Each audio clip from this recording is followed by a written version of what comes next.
गांव के स्कूल में बच्चों का शोर था। सब हंस रहे थे और खेल रहे थे क्योंकि सब बहुत खुश थे। उनकी टीचर ने सब बच्चों को नई रंगीन पेंसिलें दी थी। हर बच्चा खुशी से उछल रहा था। हमजा भी बहुत खुश था। वो अपनी पेंसिल से खूबसूरत नक्शे बनाने का सोच रहा था। खेलते खेलते उसकी पेंसिल गिर गई और कहीं नजर न आई। हमजा ने घबराकर इधर उधर देखा। अचानक उसे जमीन पर हसन की पेंसिल मिल गई। वो जल्दी से उठाकर बोला, ये तो मेरी ही पेंसिल है। हसन चौंक गया और बोला, नहीं हमजा, ये मेरी पेंसिल है। हमजा ने शरारत से कहा, नहीं भाई, ये मेरी है, शायद तुम्हें याद नहीं। हसन खामोश हो गया क्योंकि वो झगड़ा नहीं करना चाहता था।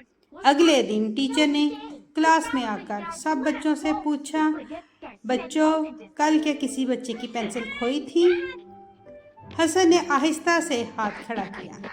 टीचर ने कहा, झूठ बोलना बुज़दिली है और सच बोलना बहादुरी है।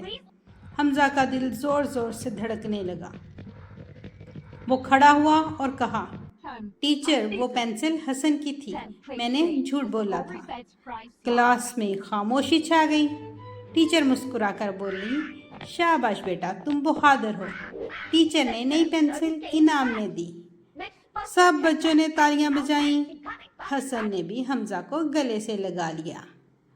तो बच्चों, इस कहानी से हमें ये सबक मिलता है कि सच बोलना हमेशा बहादुरी का काम है।